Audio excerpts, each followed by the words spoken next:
Bueno, hoy vamos a revisar polineuropatías inflamatorias y autoinmunes en el anciano. Este tema es muy importante para nosotros, sobre todo los geriatras. Es importante tener en cuenta que voy a empezar como con un abordaje inicial de la parte del envejecimiento y el sistema nervioso periférico y posteriormente ya vamos a hacer el abordaje de la polineuropatía en general del anciano y ya el enfoque en la patología inflamatoria y autoinmune. Me acompañan los residentes, los profesores de medicina interna y el programa de medicina interna y geriatría y los estudiantes de pregrado de la Universidad de Caldas. Bueno, ¿por qué es importante este tema? Bueno, la polineuropatía es una enfermedad que aumenta con la edad. Aquí, pues, este estudio de 1.310 pacientes nos muestra cómo la polineuropatía, más o menos como a la edad de 50 y 60 años, se presenta más o menos en 1,2 y prácticamente cuando hablamos de una polineuropatía probable, ellos hicieron como un test que definía como la sospecha por determinados cuestionarios. Posteriormente los llevaron a electromiografía y si encontraban alguna causa. En estas solo dos de estos, pues de estos marcadores eran positivos. En esta sí ya los tres, la clínica, el cuestionario y la electromiografía.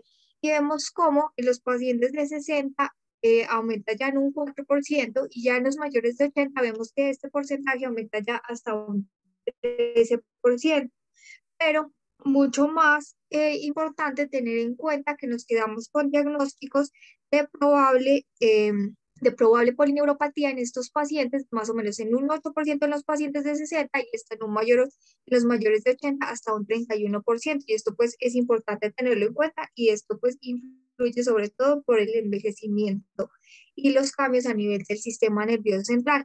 Porque es importante también este tema? Porque la polineuropatía es un trastorno común, pero también se asocia con varias comorbilidades y como vamos a ver más adelante en el tratamiento, también estas particularidades tenemos que tenerlas en cuenta. La polineuropatía está infradiagnosticada y esto es importante porque lo ideal es que uno la sospeche y también la trate. Y también, claro está que uno cada vez debe que tratar de valorar qué otros determinantes puede modificar tanto en el desarrollo y en la progresión pues, de la polineuropatía, y sobre todo en el anciano, porque vamos a encontrar que en estos pacientes, sobre todo, los resultados funcionales pues, son mucho peores que en los pacientes jóvenes. En cuanto al envejecimiento y el sistema nervioso periférico, es importante tener en cuenta que hay un cambio funcional y un cambio morfológico. En ese cambio morfológico principalmente encuentro una pérdida de las fibras nerviosas, tanto las mielinizadas y las amielínicas sufren cambios. Hay deterioros en la vaina de mielina, hay una disminución de la expresión de las principales proteínas de mielina y por eso pues sobre todo vamos a encontrar en los pacientes ancianos vemos cómo se da esa desmielinización y esos cambios, sobre todo en conducción, que los vamos a ver en la electromiografía. También hay una alteración en la expresión y en el transporte de proteínas y también se altera esa regeneración, entonces posteriormente a una lesión ya no se produce pues como esa nueva producción de mielina y tampoco de nervios y tampoco esos brotes neuronales que se producen en el paciente sano también son mucho más lentos. La disminución del metabolismo oxidativo y la producción de ATP también cambia a nivel neuronal y eso también pues va a influir y así como también la inervación en los órganos dianos es mucho menor y esto va a causar que haya tanto una disminución en la sensibilidad, tanto a nivel de los órganos internos, pero también en la piel y también pues va a tener efectos a nivel sensitivo.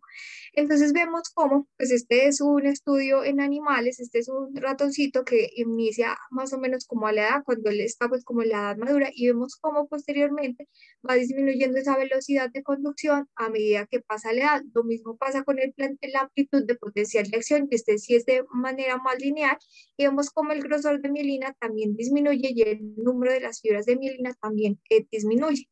¿Cómo lo vamos a reflejar esto a nivel funcional? Entonces, cuando hacemos una electromiografía, vamos a encontrar que esa velocidad de conducción nerviosa es menor, hay cambios a nivel de la fuerza muscular, disminuye, también se altera esa discriminación sensorial y las respuestas autonómicas pueden aumentar, sobre todo en relación a que tengo más efectos adversos, sobre todo en la hipotensión ortostática, pero en cuanto a la respuesta sudomotora, se disminuye y por eso en los pacientes ancianos tenemos menos respuesta a la hipotermia, pero también tenemos mayor respuesta, en este caso mayor riesgo de choque térmico. Y también el flujo sanguíneo neuronal se ve alterado. Aquí vemos cómo hay pérdida de las fibras de mielina, vemos cómo este es prácticamente un paciente joven, vemos cómo está la mielina de estos nervios y vemos cómo en el paciente anciano ya se ve pues ya muy pues, el cambio, sobre todo en la pérdida de las fibras de mielina de los nervios, pues se altera mucho. También hay pérdida neuronal a nivel de la columna medular, dorsal y ventral, pérdida de ganglios simpáticos, transmisión sináptica también se reduce y también se ralentiza el transporte a nivel axonal. Y aquí es lo que yo les mostraba de la densidad a nivel de la dermis. Vemos una persona joven, cómo hay gran inervación y vemos cómo esa densidad en el paciente anciano ya mayor de 80 años, vemos cómo disminuye esa densidad. Esto pues altera la sensibilidad. Clínicamente, ¿cómo lo voy a ver? Entonces disminuye el tiempo de reacción, entonces lo vemos más o menos en el reflejo aquiliano, prácticamente se encuentra disminuida o abolido. En los mayores de 80 años este porcentaje aumenta ya hasta en un 50%, en los menores de 80 años en un 19%, digamos que bilateral, y esto es importante porque generalmente sospecha que es bilateral, pero bilateral solo lo encontramos en el 2%.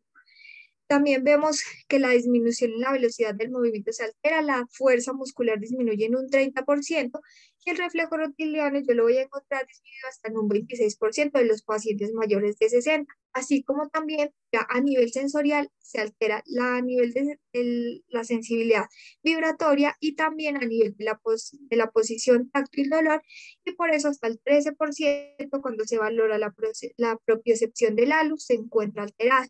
También a nivel de los reflejos se altera, hay una disminución de la respuesta pupilar y también de los reflejos tendinosos profundos, y a nivel autonómico sí tenemos mayor riesgo de esa hipotensión ortostática, pero también disminuye el control a nivel urinario y a nivel intestinal y también de impotencia y la respuesta a sudoración que se ve alterada. ¿Cómo lo voy a valorar? Entonces, normalmente cuando nosotros tenemos un estudio electromiográfico, siempre pues valoramos el estímulo y vamos a valorar esa latencia distal y esa duración. Entonces, en el paciente anciano vemos que generalmente esto va a ser mucho más lento. Pero para yo sospechar que si ya haya una lesión, entonces yo tengo que tratar de definir si es axonal o desmielinizante. Cuando es axonal, ¿qué pasa? Disminuye esta amplitud, pero tenemos que tener en cuenta que en el paciente anciano también cambia esto. Entonces, por decir, cuando tengo un patrón axonal, lo ideal, pues lo que voy a encontrar en ese paciente que está alterado es una amplitud muy pequeña, o sea, normalmente se debería ver así y la veo así. Y en los pacientes que tengan una polineuropatía desmielinizante, lo que voy a encontrar es que aumenta esa duración en el tiempo, o sea, se ve mucho más disperso, mientras que la latencia distal se ve mucho más aumentado, y lo ideal es que el impulso iniciara acá y inicie acá. Y esto prácticamente es lo que me ayuda a determinar si tiene un patrón axonal o un patrón desmielinizante. Pero ¿qué pasa en el anciano? Entonces la velocidad de conducción a nivel motora, entonces ya se da una disminución más o menos después de los 60 años, 10 milímetros por segundo por cada década, o también de 1 milisegundo después de los 25 años. También la velocidad de conducción motora va a disminuir en un 1.15 milímetros segundo después de los 25 años. Y la velocidad de conducción de los nervios sensoriales después de los 60 años tiene una disminución de 16 milímetros por segundo. Y los potenciales evocados sensoriales también se reducen esa amplitud hasta la mitad. Entonces, lo que sugieren en estos artículos es que lo ideal es que cada vez uno trate de determinar la electromiografía y la neuroconducción basada en tablas de datos. Pues esto todavía no existe, pero lo ideal es que sí, pues teniendo estos cambios sí se hiciera.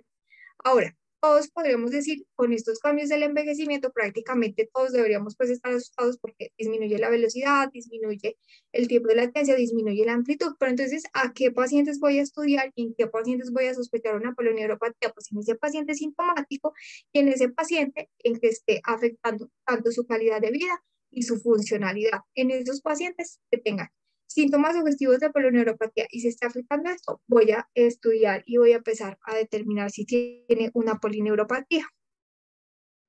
Entonces, en la polineuropatía es importante tener en cuenta que cuando yo estudio en el anciano, entonces primero, estos pacientes muchas veces la manifestación puede ser una caída, también pues tienen síntomas que los vamos a ver más adelante y que van a depender si el compromiso es sensorial, si es motor o también autonómico, y también los cambios posturales y las lesiones cutáneas, que a veces es por la alteración en la sensibilidad y la declinación funcional y también las comorbilidades que también tienen mayor riesgo de que este paciente presente polineuropatía y en algunos casos, más o menos hasta en el 20% de estos pacientes, yo no puedo determinar la causa. ¿Qué preguntas tengo que resolver? Así como lo revisamos en el paciente joven, también tengo que resolver estas mismas preguntas, que es cuál es el sistema involucrado, entonces si es motor, sensorial, autonómico o se combina, cuál es la distribución, cuál es la naturaleza del compromiso sensorial, si compromete tiene signos de motoneurona superior y inicialmente pues vamos a responder estas 5 preguntas y después abordaremos las otras. Entonces a nivel sensorial vamos a tener, aquí es importante tener en cuenta que nosotros tenemos las fibras pequeñas y las fibras con gran carga de mielina. Cuando solo son parestesias y parestesia alodíneas son fibras pequeñas, pero cuando yo tengo sobre todo ya cambios a nivel propioceptivo, entonces ya vemos que se pierde esa sensibilidad, la marcha inestable y las caídas son más asociados ya al compromiso de una fibra larga. ¿Cómo voy a valorar más o menos que ya tenga una ataxia sensorial o cambios a nivel sensorial? Y vemos pues prácticamente que uno en el examen físico podría encontrar esa pérdida sensorial de guantes y medias, que principalmente es de fibra pequeña, pero cuando yo tengo ataxia sensorial, el signo de romper positivo, los reflejos reducidos ausentes o la pseudoatetosis, que esa la podemos valorar, que generalmente pues uno pone al paciente a hacer los movimientos prácticamente en extensión y cuando él cierra los ojos pues aumentan los movimientos anormales. En cuanto al nivel motor, vemos que está principalmente la dificultad para agarrar objetos, la tendencia a tropezar, la pérdida de masa muscular, los espasmos y los calambres, y generalmente yo voy a encontrar que hay debilidad, atrofia, fasciculaciones y reflejos reducidos ausentes cuando lo examino. A nivel autonómico, vamos a encontrar que el paciente presenta principalmente mareos y sobre todo son asociados al cambio de posición, el síncope, la disfunción sexual, la disfunción eréctil, la eyaculación retrógrada, el compromiso sobre todo a nivel de la vejiga, saciedad fácil, estreñimiento, diarrea o la sequedad de la boca. Y generalmente lo que observo ya hay cambios en la piel, cambios en la sudoración, hiperemia o palidez y alteraciones a nivel del reflejo pupilar. Y en los tróficos es muy importante tener en cuenta que tengo que valorar al paciente siempre, sobre todo en las articulaciones, y en este ya voy a encontrar decoloración de la piel, callos, úlceras y las articulaciones agrandadas, y aquí es importante ya sea la articulación de Charcot, se produce por la diabetes, donde ya se produce pues esa alteración a nivel de las articulaciones por fracturas, y ahorita la malformación pues que sí depende de la polineuropatía de Charcot-Marie-Tooth, donde se ve sobre todo el dedo de martillo y pues los cambios sobre todo de pie caos. Bueno, ¿cómo voy a tratar de abordarlo por patrones? Entonces, lo primero que yo tengo que definir es si hay compromiso sensitivo o compromiso motor. Entonces, cuando tengo un compromiso simétrico y es sensitivo y es motor, entonces generalmente tengo las polineuropatías, ya sea asociada al síndrome de Guillain-Barré o la polineuropatía inflamatoria crónica. Cuando es simétrico y solo hay un compromiso sensitivo distal, voy a pensar principalmente causas metabólicas. Aquí pues prácticamente la principal causa es diabetes y ya posteriormente tóxicos medicamentos o hereditarios o amiloidosis. Si tengo un compromiso tanto sensitivo y motor distal, aquí voy a pensar principalmente, primero en vasculitis, también en la polineuropatía, que tiene predisposición a hacer parálisis, y también en la polineuropatía múltiple de compromiso motor y sensorial adquirida. Y también tenemos la enfermedad de la lepra, VIH y sarcoidosis. Si tengo compromiso asimétrico, pero entonces aquí ya tengo compromiso sobre todo proximal y distal motor más el compromiso sensitivo, entonces aquí pues voy a pensar primero que no haya una radiculopatía, una plexopatía y ya pues otras causas como la sarcoidosis y la amiloidosis. Pero si solo tengo un compromiso asimétrico y es motor y no hay compromiso sensorial, pues pensar en una neuropatía multifocal pura. Si ya el compromiso es simétrico y solo sensorial, entonces yo voy a valorar si hay signos de motoneurona superior y aquí voy a valorar si hay deficiencia de vitamina B12, deficiencia de cobre, de ataxia y el compromiso pues por adrenomieroneuropatía, que también se produce, pero en este solo tengo compromiso sensitivo. Y si solo tengo un compromiso simétrico motor distal, hay que buscar si no es una neuropatía hereditaria motor o una atrofia muscular espinal. En el anciano puedo hacer el mismo abordaje, pero aquí es importante que yo priorice algunas causas. Entonces, simétrico, compromiso sensitivo y motor, tanto distal y proximal, igual se queda el síndrome de Guillain-Barré y también el compromiso la polineuropatía inflamatoria crónica. Si el compromiso es simétrico y solo es sensitivo distal, aquí es importante tener en cuenta que la principal causa va a ser las metabólicas y aquí principalmente la diabetes. Si tengo el compromiso asimétrico distal y también hay déficits sensitivos, pero el predominio es distal, entonces la causa que principalmente voy a sospechar en el anciano es que no sea una vasculitis.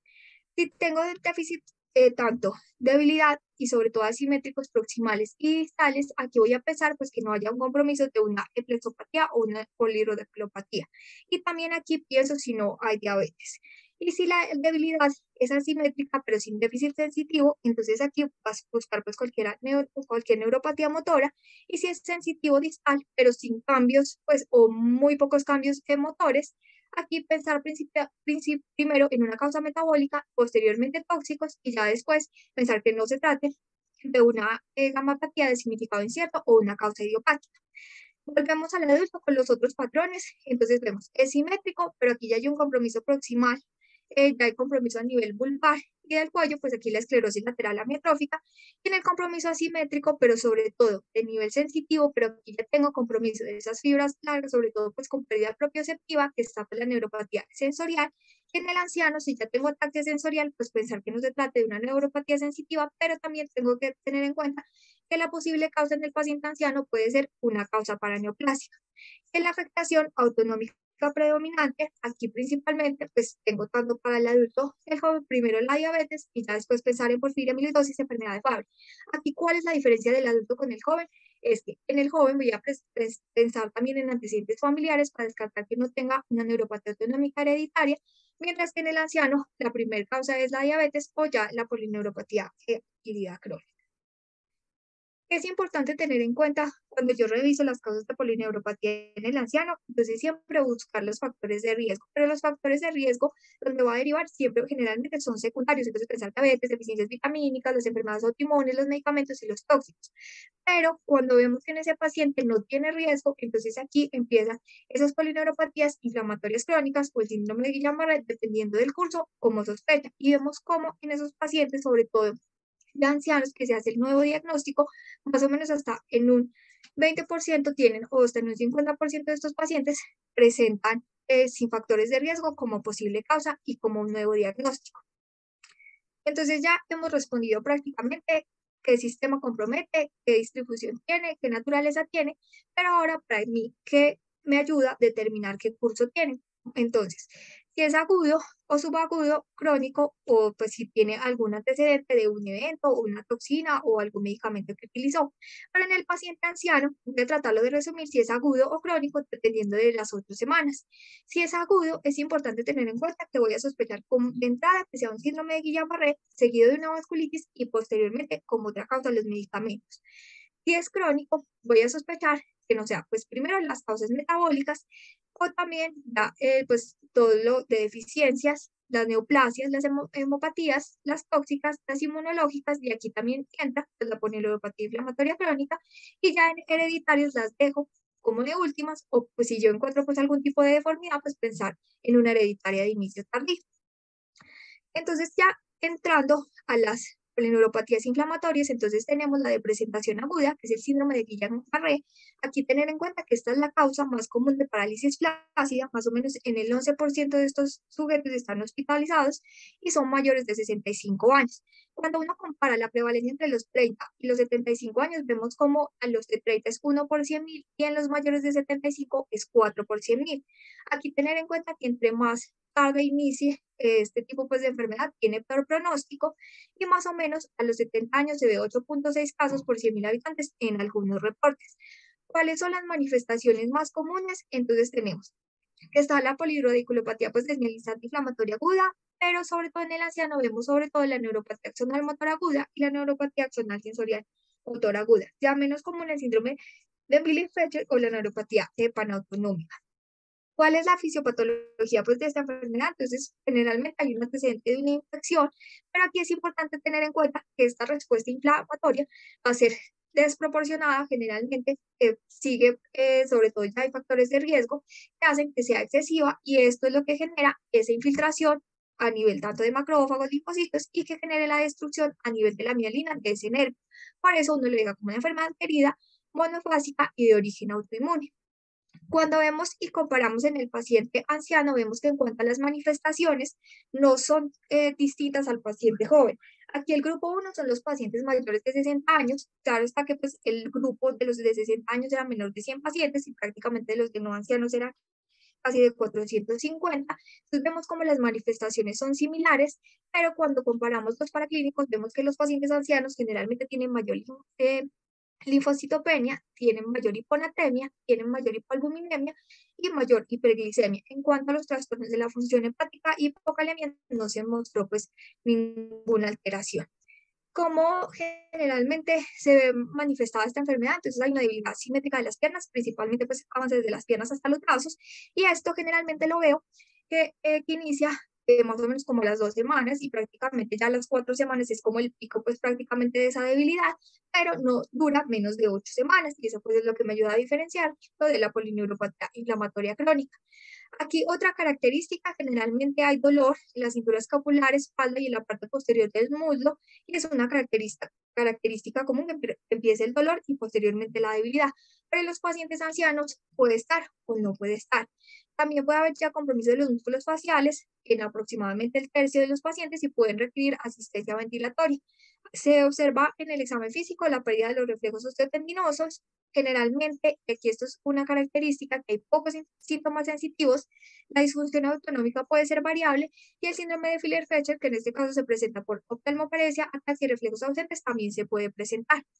Es importante tener en cuenta que la presentación en ancianos no es diferente pues, a los más jóvenes, como lo vimos en el anterior estudio. Otro aporte que se tiene que buscar cuando tenemos el síndrome de Guillain-Barré es que los pacientes ancianos tienen más asociación a malignidad y a otras comorbilidades en relación a los pacientes jóvenes, que generalmente vemos pues, el antecedente de infección. Cuando vemos las presentaciones, generalmente son muy similares, sobre todo pues el compromiso en el paciente anciano, sobre todo este tipo motor y sensorial, y cuando vemos las variantes tanto en el anciano y en el joven, principalmente pues vemos que prima sobre todo el motor sensorial. Y ya cuando uno lo compara en cuanto a si es discapacitante o no, pues aquí ellos valoraron con una escala de discapacidad donde el puntaje que daba para discapacidad es mayor de 3 y vemos que la diferencia pues es muy notable en cuanto al paciente joven y el paciente anciano cuando se da el punto máximo de esa debilidad, vemos que alcanza porcentajes mucho mayores y después del egreso de estos pacientes pues tiene mayor discapacidad. Aquí es importante tener en cuenta también que el intervalo a veces en los ancianos puede ser un inicio y un pico más corto, puede tener en algunos casos síntomas más leves y el antecedente generalmente de ese proceso infeccioso, de lo que lo exacerbó, es menos frecuente y también se pueden presentar síntomas atípicos, sobre todo de tipo gastrointestinal. Se puede observar visión doble y debilidad facial, pero son menos frecuentes, pero sí se observa la anomalía, pues la disociación albuminocitológica puede ser más marcada incluso en los pacientes ancianos. Aquí tener en cuenta que la variante axonal es más frecuente y la duración de estancia hospitalaria en estos pacientes es mucho más larga y la mortalidad es superior. Esto en relación a qué? A las enfermedades previas del paciente anciano, a que a veces no se sospecha, no se diagnostica y también a que los pacientes pueden ya tener un grado de fragilidad. ¿Cómo se hace el diagnóstico? Por la clínica. Generalmente, pues la debilidad progresiva más los reflejos disminuidos, la disociación citoalbuminológica la vamos a encontrar hasta en un 75%. En la electromiografía voy a tener un trastorno sobre todo de tipo desmielinizante. Vemos que se altera sobre todo esa conducción a nivel del potencial nervioso más que la amplitud. En cuanto a los anticuerpos, generalmente pues contra gangliósido pueden ser positivos, sobre todo el CQ1B si hay Miller-Fisher, pero pues generalmente uno es el diagnóstico con la clínica, el líquido cefalorraquídeo y la electromiografía.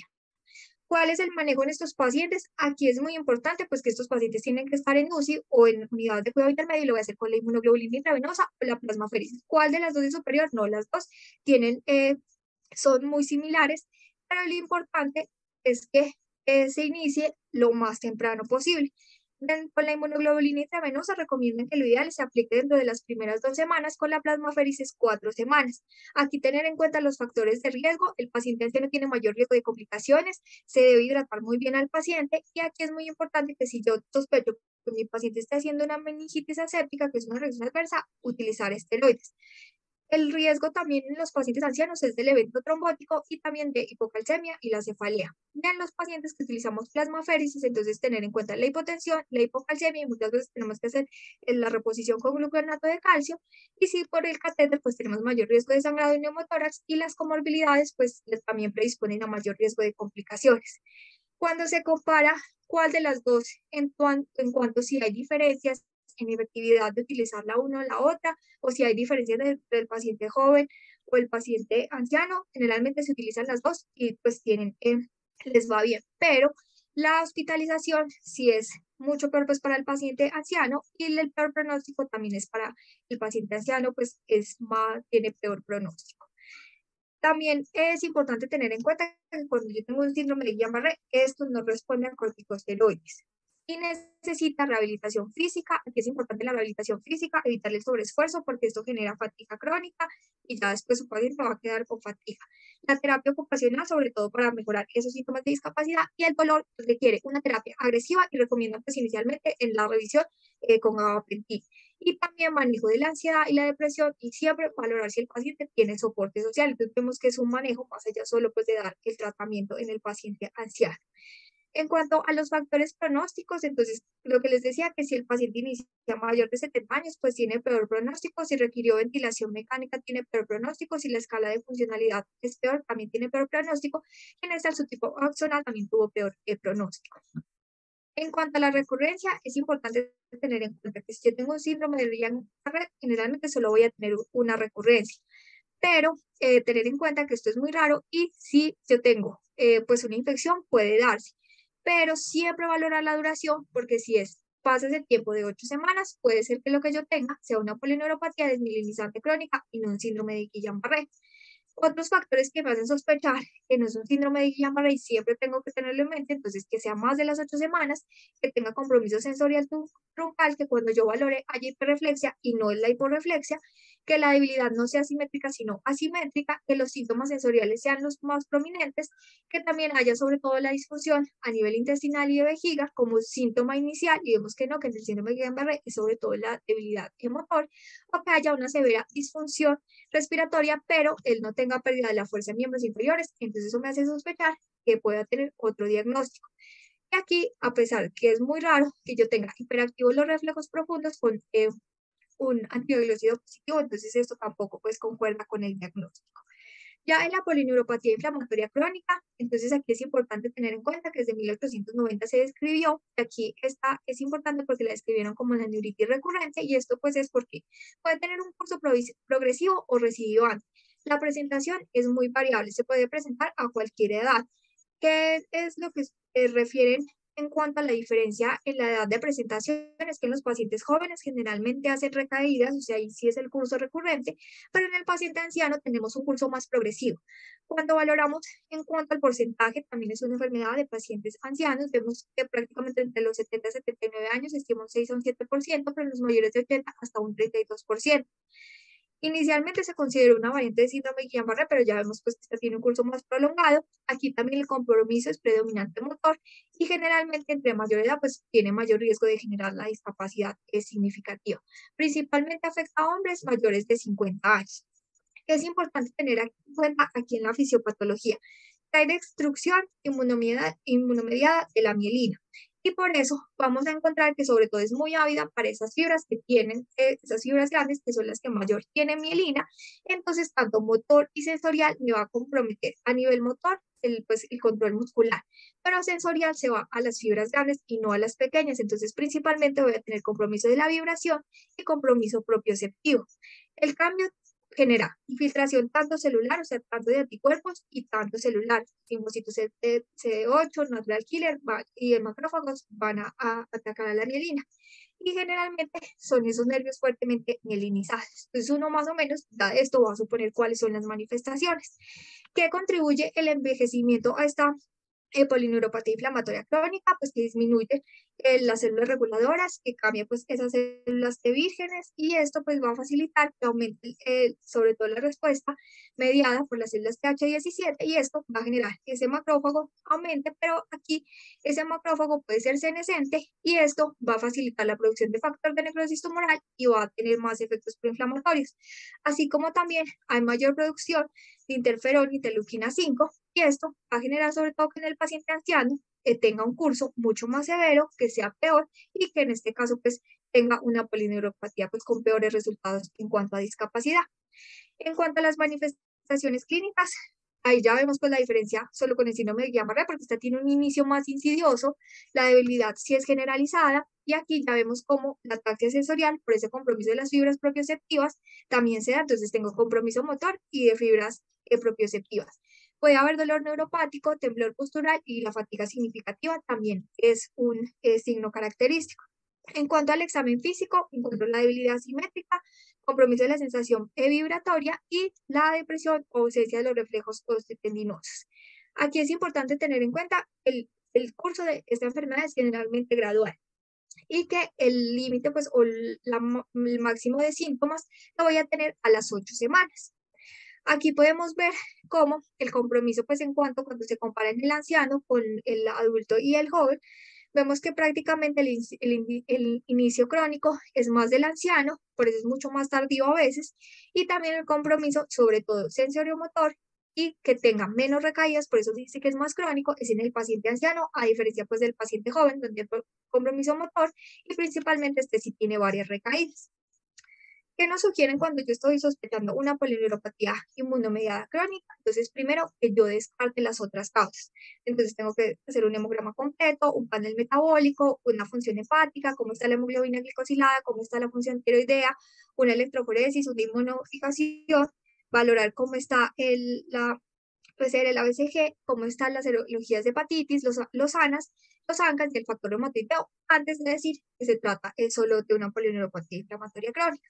Casi descarté por esto, entonces, ¿cómo hago el diagnóstico? Entonces, clínico, tengo un cuadro sugestivo, tengo el líquido cefalorraquídeo, la disección albumino-citológica, y esta la encuentro en un 95% de mis pacientes, y en la electromiografía vuelvo a encontrar ese patrón desmielinizante. Las imágenes no se utilizan de rutina, puedo ver un agrandamiento del nervio por inflamación, y, o el realce, pues sobre todo en resonancia. En cuanto a la biopsia, sobre todo la utilizo cuando no es concluyente o cuando tengo presentaciones atípicas. Y generalmente lo que veo, como hay zonas de desmielinización y posteriormente de remielinización, se ve ese bulbo de cebolla. En la infiltración vemos macrófagos y también tanto a nivel epineuronal, endoneuronal y perivascular.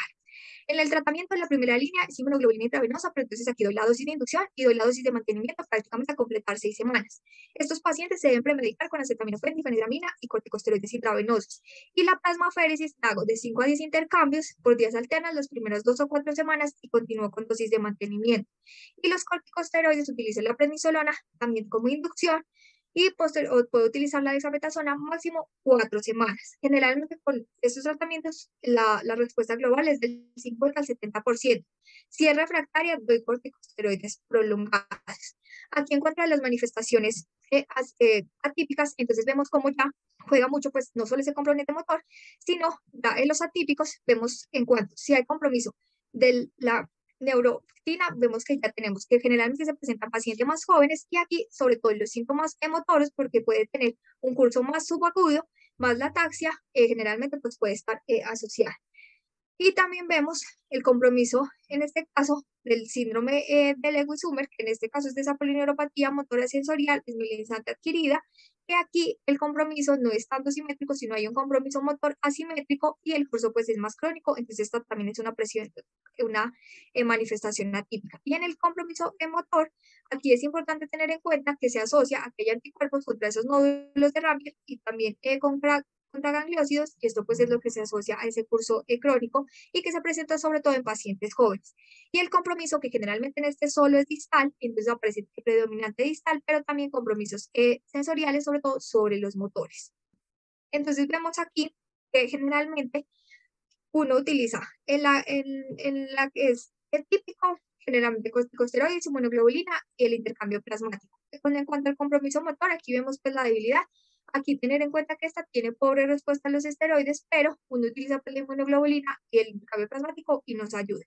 Y ya la desmielinizante distal, entonces vemos que hay un compromiso, sobre todo desproporcionado, sobre todo el compromiso motor distal, y también esta si tiene pobre respuesta de inmunoglobulina a corticosteroides, y aquí tengo que valorar esos anticuerpos antihielina y también que no haya una gamapatía asociada, porque puede ser por eso que no me esté respondiendo.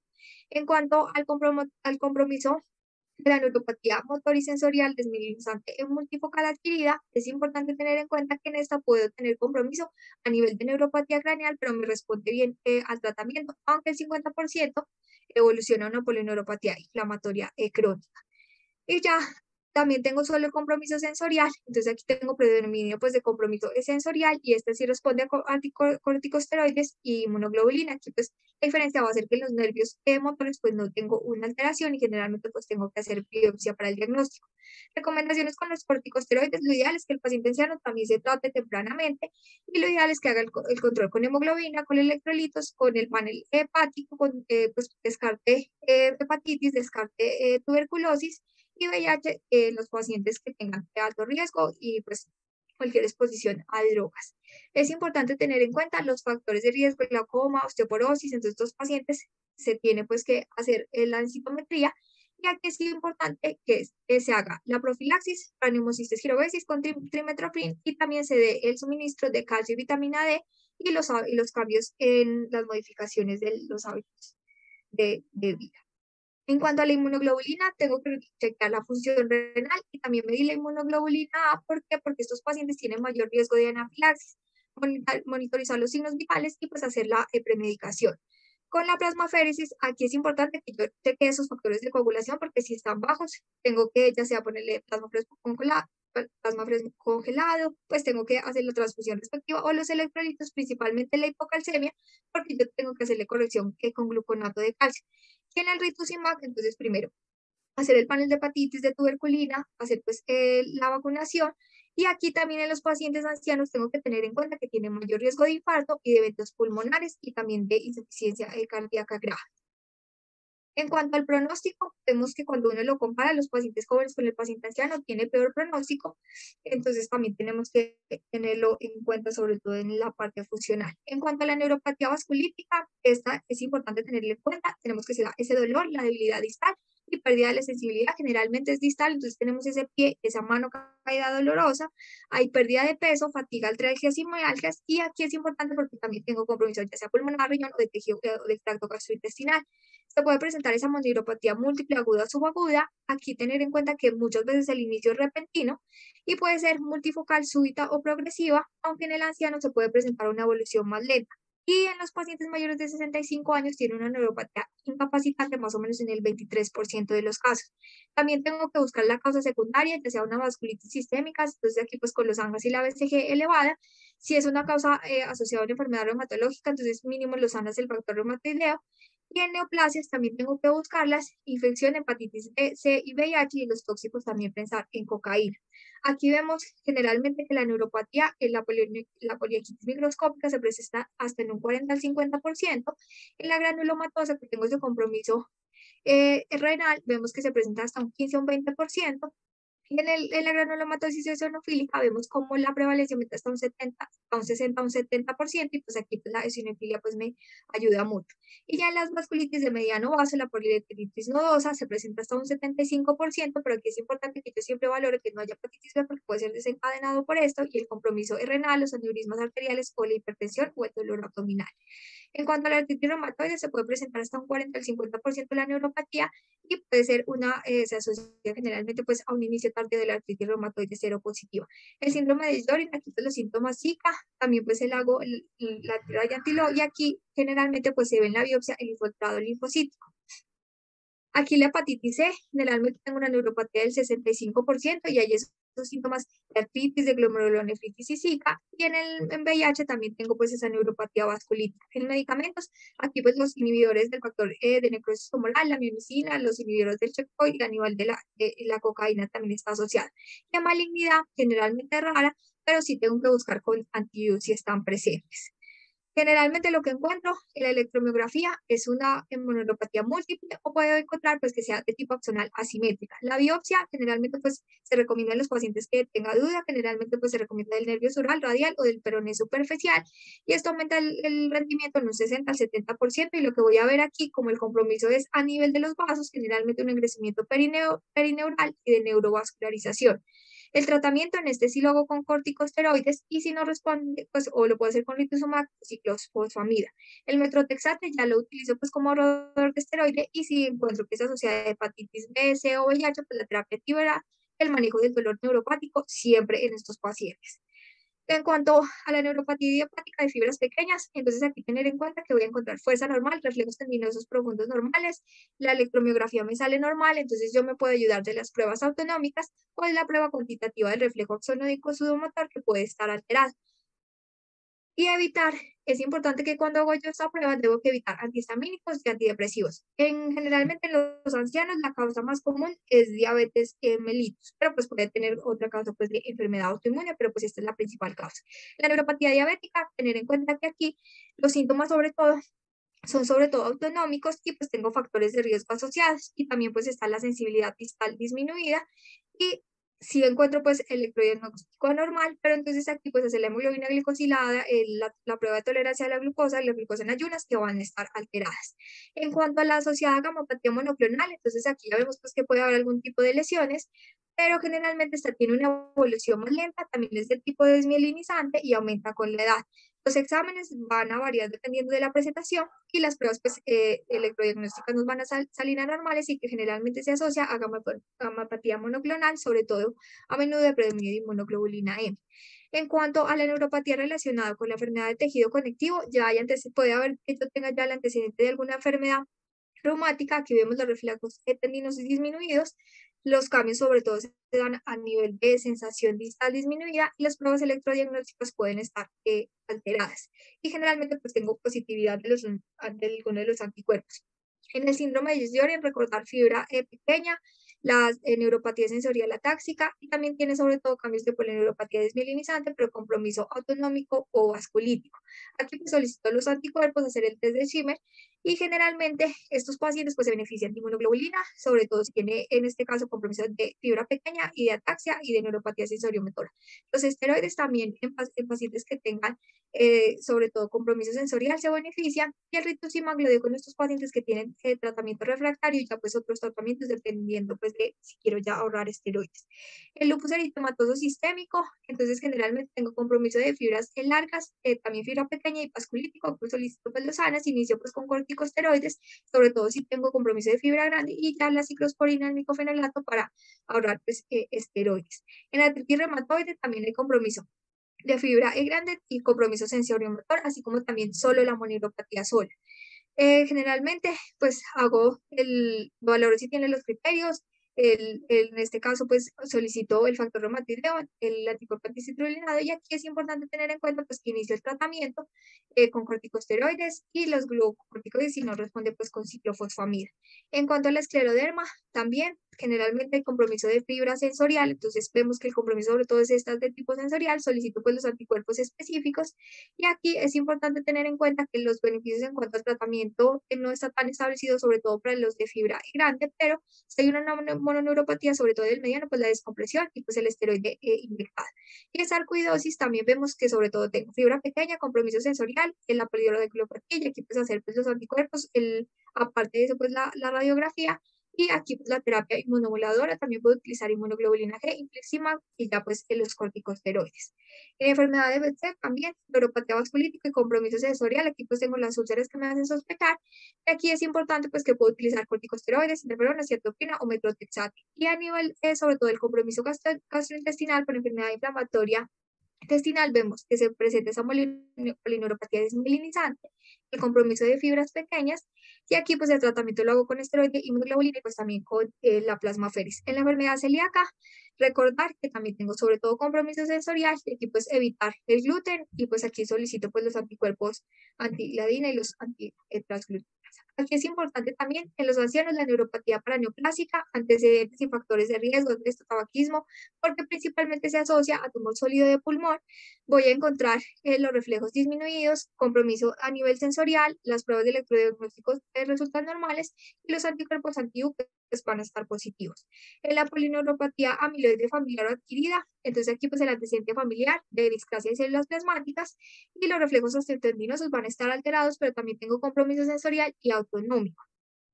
También puedo tener sobre todo la mononeuropatía compresiva, principalmente pues del túnel carpiano, y las pruebas de electrodiagnóstico me salen anormales. En las neuropatías hereditarias, pues la historia familiar, aquí tengo pues la enfermedad de Charcot-Marie-Tooth, y aquí vemos generalmente la deformidad a nivel pues de los pies, el pie causa, los dedos de martillo, y se encuentra esa disminución de los reflejos tendinosos profundos, más la alteración a nivel de la sensación distal, y también pues tiene algún compromiso autonómico y las pruebas electrodiagnósticas también son anormales.